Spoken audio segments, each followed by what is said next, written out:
Assalamualaikum. Halo semuanya, pernahkah kalian penasaran mengapa makanan atau nasi yang kita makan ketika dimasukkan ke dalam mulut akan berubah menjadi feses yang dikeluarkan oleh anus? Bagaimana ya proses pencernaannya? Yuk, mari kita simak video berikut ini.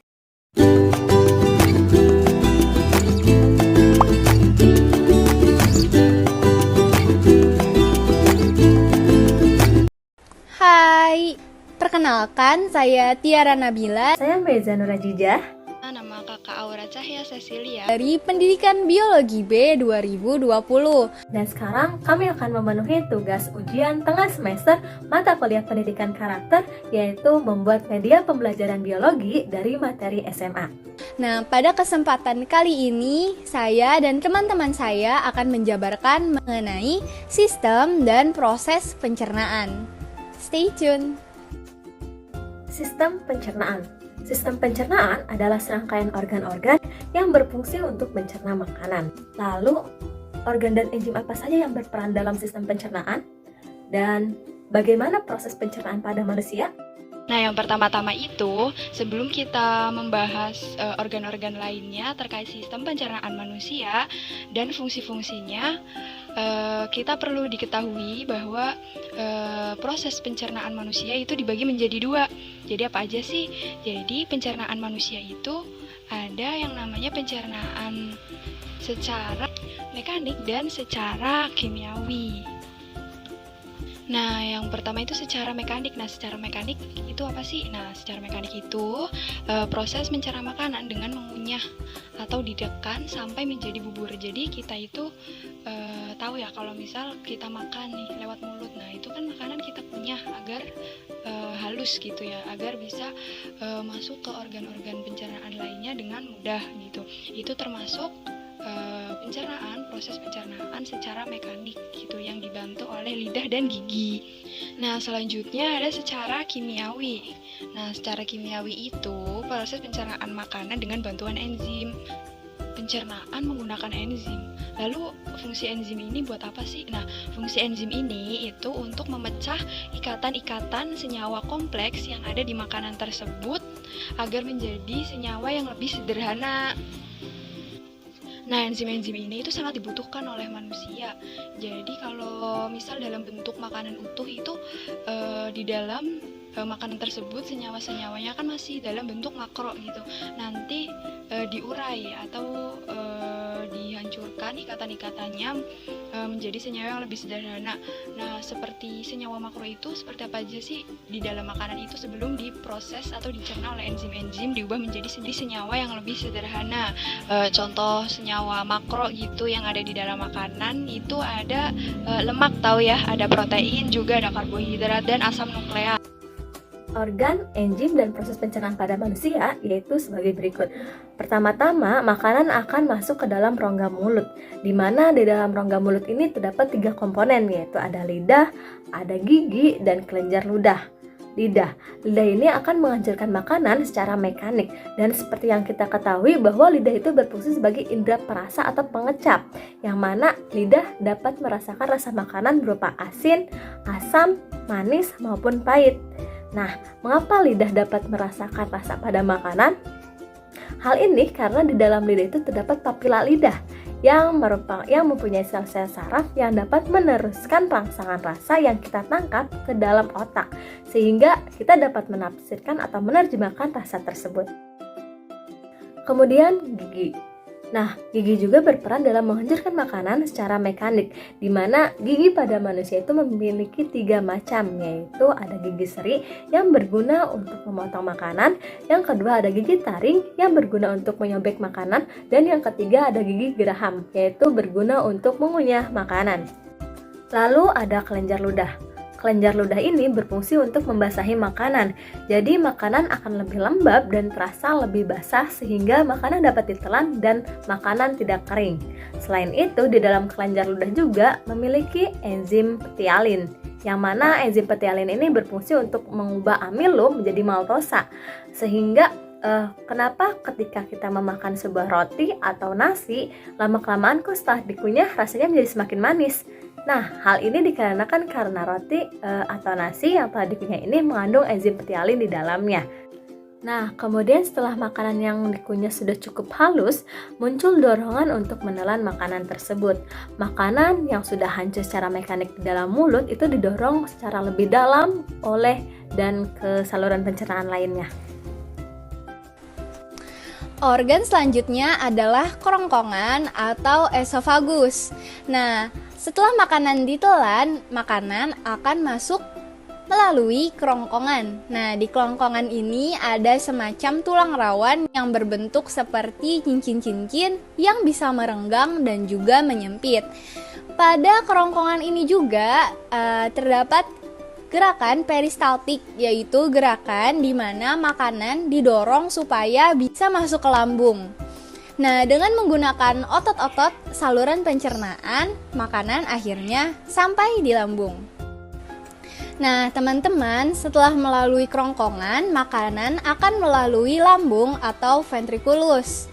Nah, makanan yang sudah cukup hancur akan berubah menjadi semacam bubur yang disebut kim atau chine. Lambung adalah alat pencernaan yang paling elastis di dalam tubuh kita.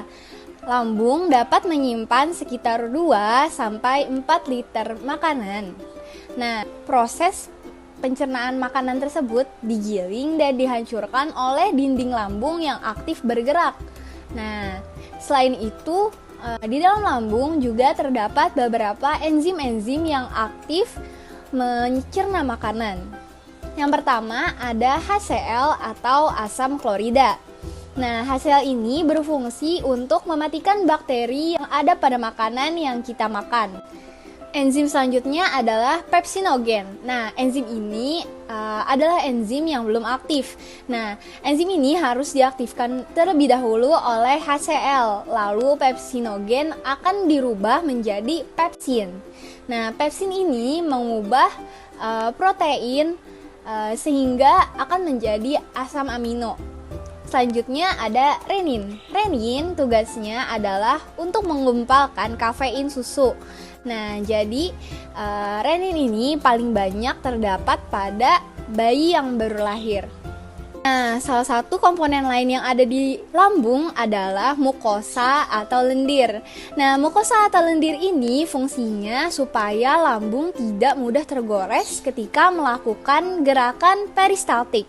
Nah, karena permukaan dari lambung itu dilapisi oleh lendir sehingga dia bisa lebih licin. Setelah itu, makanan akan masuk ke dalam usus halus atau intestinum. Nah, walaupun sangat jago dalam menghancurkan zat-zat makanan, tapi lambung tidak bisa menyerap zat-zat tersebut. Jadi, disinilah peran usus halus yang siap untuk menyerap makanan-makanan tersebut agar siap dipakai dalam sel-sel tubuh. Di usus halus sendiri itu terjadi dua mekanisme, yaitu mekanisme pencernaan secara kimiawi dan mekanisme penyerapan sari-sari atau zat-zat makanan. Kemudian usus halus juga terdiri dari yang pertama ada duodenum atau usus 12 jari yang melakukan proses pencernaan secara kimiawi. Yang kedua ada jejunum atau usus kosong. Jejunum ini sebagai usus tempat sebagian besar penyerapan zat-zat makanan yang terjadi. Dan yang ketiga yaitu ileum atau usus penyerapan, yang mana usus ini sebagai tempat terjadinya penyerapan zat-zat khusus seperti vitamin. Nah, selain itu di dalam usus halus juga memiliki 4 jenis enzim. Yang pertama ada enzim sukrase. Enzim ini mengubah glukosa menjadi fruktosa. Yang kedua itu ada enzim maltase yang mengubah maltosa menjadi glukosa. Yang ketiga itu ada enzim laktase yaitu yang mengubah laktosa menjadi glukosa. Dan yang terakhir yaitu ada erepsinogen, di mana erepsinogen ini harus diaktifkan terlebih dahulu sehingga menjadi enzim erepsin. Yang mana enzim erepsin ini akan mengubah pepton menjadi asam amino. Nah, hasil akhir dari pengubahan enzim inilah yang nantinya akan diserap sebagai sari-sari makanan. Kemudian pada proses pencernaan, usus halus ini memiliki beberapa aksesoris yaitu seperti hati, kantong empedu, dan pankreas.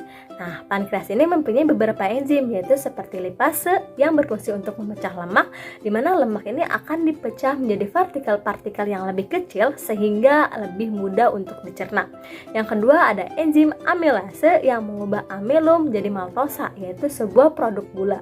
Dan yang ketiga itu ada enzim tripsin. Enzim tripsin ini untuk mencerna protein agar berubah menjadi pepton.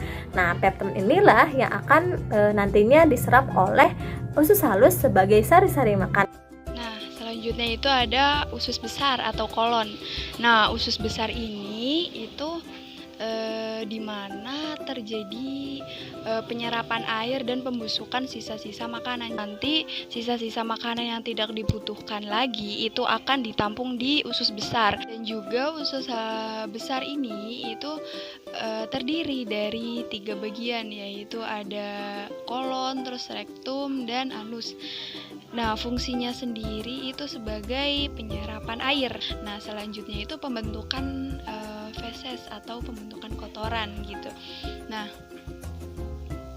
saat pembentukan feses ini itu pembusukan makanan dan lain-lain penyerapan sudah selesai. Itu feses itu ibaratnya itu sesuatu yang sudah tidak dibutuhkan lagi oleh tubuh, jadi dibuang gitu ya. Jadi itu nanti dibuangnya melalui anus gitu. Feses itu nanti didorong oleh otot rektum dan melalui anus tersebut dan keluar menjadi kotoran manusia. Oh iya, di dalam usus besar itu juga ada yang namanya bakteri E. coli. Nah, fungsi dari adanya bakteri E. coli ini pada tubuh itu untuk memproduksi selulosa yang tidak dapat diproduksi oleh tubuh manusia sendiri. Perlu adanya bantuan dari bakteri tersebut. Nah, selain itu juga E. coli itu dapat memproduksi vitamin K2 dan dapat mencegah terjadinya bakteri lain yang masuk ke dalam usus besar. Sekian informasi dan media pembelajaran yang telah kami sampaikan. Terima kasih atas segala perhatiannya dan kurang lebihnya kami mohon maaf. Wabillahi taufiq wal hidayah. Wassalamualaikum warahmatullahi wabarakatuh.